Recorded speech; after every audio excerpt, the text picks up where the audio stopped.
अस्सलाम वालेकुम class. Math 10th class lesson 5 student हम डिस्कस कर रहे हैं यूनिट नंबर 5 और लास्ट 2 एक्सरसाइज आज हमारे लेक्चर में शामिल होंगी, एक्सरसाइज 5.4 एंड 5.5।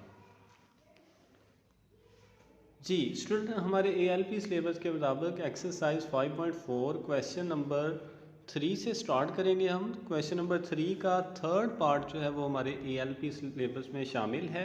तो क्वेश्चन नंबर 3 पे पहुंचने से पहले मैं चाहता हूं कि आपको इस एक्सरसाइज को सॉल्व करने का जो बेसिक एक मेथड है वो हम पहले डिस्कस कर लें। तो हम उस मेथड को समझने के लिए डिस्कस करते हैं एक्सरसाइज 5.4 क्वेश्चन नंबर 1।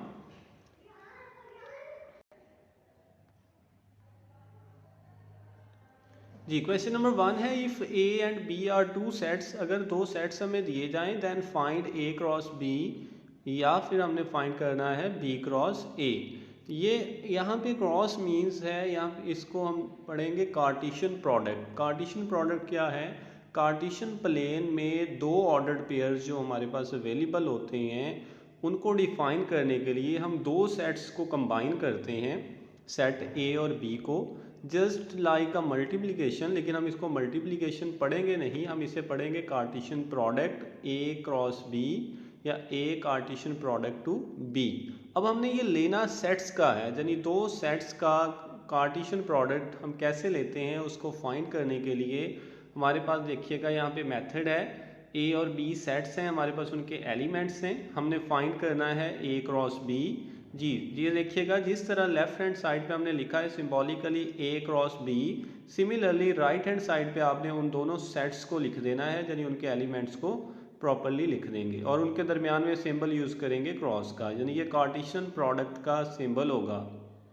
जी अब इस प्रोडक्ट को फाइंड कैसे करना है उसके लिए वही ऑलमोस्ट अलजब्रिकली मेथड है जो कि ऑलरेडी हम यूज़ कर चुके हैं अलजबरा में, कि पहले सेट में से एक एलिमेंट लें। लेट्स सपोज कि पहले सेट का एक एलिमेंट है A, अब इसका प्रोडक्ट लेना है सेट B के एलिमेंट्स के साथ, तो वो हम लेंगे A को हम लिखेंगे एक बार C के साथ और एक बार A को लिखेंगे D के साथ, और इनको लिखेंगे स्मॉल ब्रैकेट्स में ऑर्डर्ड पेयर बना के।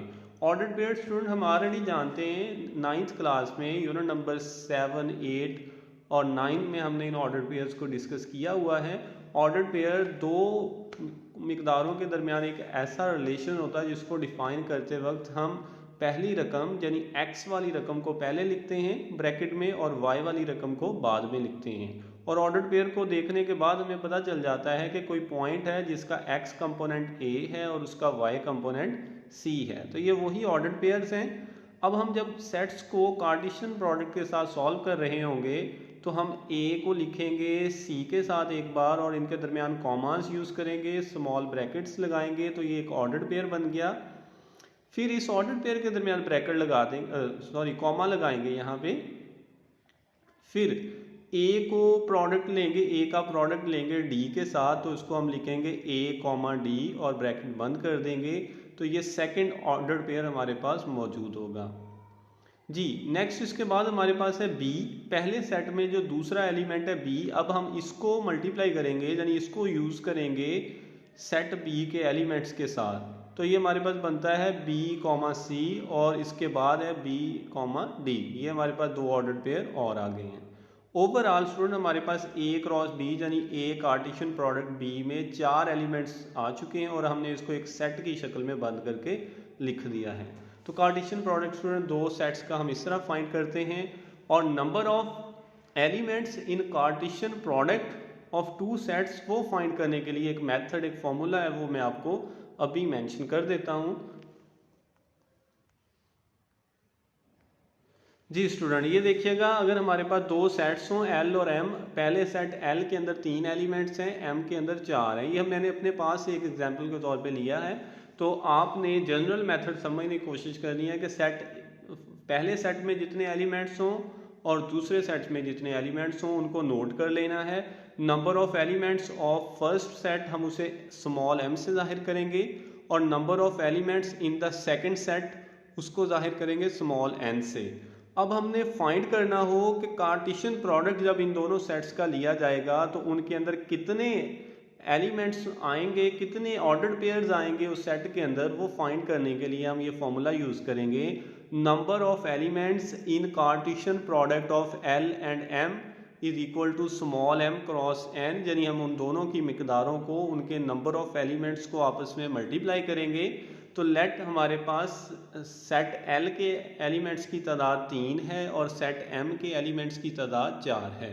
अब हम 3 को 4 से मल्टीप्लाई करेंगे तो टोटल हमारे पास जो ऑर्डर्ड पेयर्स की तादाद है वो 12 बनती है, यानी कार्टेशियन प्रोडक्ट के अंदर ऑर्डर्ड पेयर्स की तादाद 12 होगी। इसी तरह हम बाकी तमाम कार्टेशियन प्रोडक्ट्स में एलिमेंट्स की तादाद इसी फॉर्मूले को यूज़ करते हुए फाइंड कर सकते हैं। जी नेक्स्ट इसके बाद एक टर्म हमने पढ़नी है बाइनरी रिलेशंस। तो किसी कार्टेशियन प्रोडक्ट्स में बाइनरी रिलेशन फाइंड करने के लिए एक शॉर्ट सा फॉर्मूला है, वो हम यूज़ करेंगे। एल क्रॉस एम में नंबर ऑफ बाइनरी रिलेशंस वो फाइंड करने के लिए हम लिखेंगे 2 raise to power m cross n, यानी वो जो m और n सेट a और b के एलिमेंट्स को मल्टीप्लाई किया है वो आंसर हम 2 की पावर में लिख देंगे। तो ये देखिएगा 2 multiplied 2 raise to power 3 cross 4, और ओवरऑल हमारे पास number of binary relations from l cross m वो इक्वल होंगे 2 रेज़ टू पावर 12।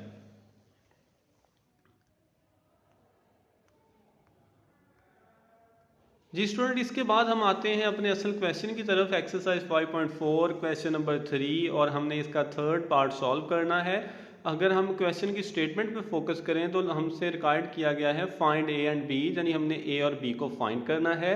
इफ़, और हमें गिवन स्टेटमेंट जो है अगर हम इस पे फोकस करें तो हमें ऑर्डर्ड पेयर्स गिवन है। स्टूडेंट हम ऑलरेडी जानते हैं दो ऑर्डर्ड पेयर अगर आपस में इक्वल होंगे तो उनका पहला एलिमेंट पहले एलिमेंट के इक्वल होगा, यानी दूसरी साइड वाले के, ठीक है, और दूसरा एलिमेंट यानी वाई के इक्वल होगा।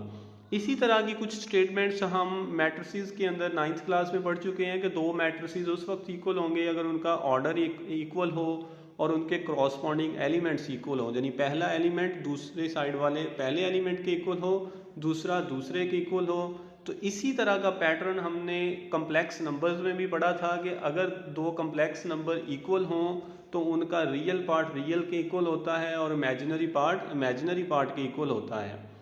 वही फिनोमिना बिल्कुल उसी सिमिलरिटी को यहाँ फॉलो करेंगे कि दो ऑर्डर्ड पेयर्स हैं और ऑर्डर्ड पेयर में पहली रकम को हम लेट करते हैं कि वो x है और दूसरी रकम को हम फर्ज करते हैं वो y है। अगर दो ऑर्डर्ड पेयर्स इक्वल हैं तो इसका मतलब क्लियर ये है कि दूसरी साइड पे भी जो ऑर्डर्ड पेयर है उसका पहला एलिमेंट लेफ्ट साइड वाले पहले एलिमेंट के इक्वल है, दूसरा एलिमेंट दूसरे एलिमेंट के इक्वल होगा। तो हमारे पास क्वेश्चन नंबर है 3, इसका third part. First order pair में लिखा है 3 माइनस 2a कॉमा दूसरा एलिमेंट है b minus 1 is equal to, right side पे एक ऑर्डर पेयर दिया गया है a माइनस 7 और इसका दूसरा एलिमेंट है 2b प्लस 5। जी स्टूडेंट, तो हम वो इक्वलिटी वाला फिनोमिना यूज़ करते हुए पहली रकम को पहली के इक्वल पुट करेंगे और दूसरी रकम को दूसरी के इक्वल पुट करेंगे। तो फर्स्ट साइड पे अगर हम देखें तो हमारे पास है 3 minus 2a is equal to a minus 7। यहाँ से हम a वाली रकमें अलग करेंगे, 2a इस साइड पे आके प्लस हो जाएगा और माइनस 7 दूसरी साइड पे जाएंगे तो प्लस हो जाएंगे। तो ये हमारे पास बनता है 3a इज इक्वल टू 10 और a की वैल्यू फाइंड करने के लिए हम लिखेंगे 10/3। जी इस साइड पे हम लेते हैं सेकेंड एलिमेंट्स को आपस में इक्वल पुट करते हैं, b minus 1 is equal to 2b plus 5। b को एक साइड पे अलग करें तो हमारे पास बनेगा b minus 2b is equal to 1 plus 5 और हमारे पास आंसर आ रहा है minus b is equal to 6। Minus का साइन दूसरी साइड पे शिफ्ट करेंगे या यूं कह लें -1 से मल्टीप्लाई करेंगे तो हमारे पास b का आंसर आता है -6। सो स्टूडेंट, इस तरह हमने a और b की वैल्यूज़ फाइंड कर ली हैं। मेथड हमने ये यूज़ किया है कि जब दो ऑर्डर्ड पेयर्स इक्वल हों तो उनके पहले एलिमेंट्स आपस में इक्वल होते हैं और दूसरे एलिमेंट्स आपस में इक्वल होते हैं। जी स्टूडेंट, इसके बाद हमारे पास क्वेश्चन नंबर 5 और इसका सेकंड पार्ट है। हमें दो सेट्स दिए गए हैं x और y जिनकी वैल्यूज़ हमें गिवन है। यहाँ पे देखिएगा ये y सेट है, ये y सेट है हमारे पास DE और x सेट के एलिमेंट्स हैं ABC। इन दोनों का कार्टेशियन प्रोडक्ट लेना है और इसकी तरतीब ये दी गई है कि y को पहले लेफ्ट साइड पे लिखेंगे और x को राइट हैंड साइड पे। जी स्टूडेंट, कार्टेशियन प्रोडक्ट्स में सेट की लोकेशन, सेट की पोजीशन बहुत मैटर करती है। आप इनकी तरतीब को चेंज नहीं कर सकते, यानी जो सेट जहाँ पे हमसे पूछा गया है उसको उसी प्लेसमेंट पे हमने लिख के फिर सॉल्व करना है। तो देखें, y क्रॉस x फाइंड करना है। पहले हम लेफ्ट साइड पे y के सेट लिखेंगे और उसके बाद लिखेंगे x। अब इनका कार्टेशियन प्रोडक्ट फाइंड करने के लिए d को लेंगे, d को लिखेंगे dA dB और उसके बाद लिखेंगे dC, ब्रैकेट्स लगाएंगे और इन ब्रैकेट्स के दरमियान भी कॉमास लगा देंगे जी। फिर इसके बाद ई लेंगे, इस ई को अब सेट बी के तमाम एलिमेंट्स के साथ कंबाइन करके लिखेंगे ई ए, ई बी एंड ई सी।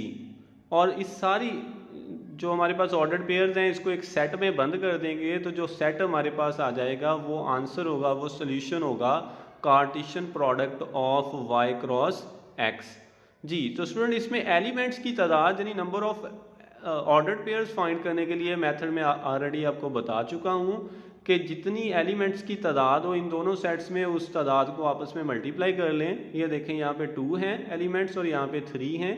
2 को 3 से मल्टीप्लाई करेंगे तो टोटल नंबर ऑफ एलिमेंट्स होंगे 6 जी। For number of elements in y cross x we will use the formula small m multiplied by n which is equal to 2 multiplied by 3 या 3 multiplied by 2 which is equal to 6 जी। तो ये total हमारे पास number of elements हैं in Cartesian product of y cross x जी। Student, इसके साथ ही हमारे एक्सरसाइज 5.4 के दोनों क्वेश्चन जो कि ALP सिलेबस में शामिल थे वो कंप्लीट हो गए। ओके, अल्लाह हाफिज़।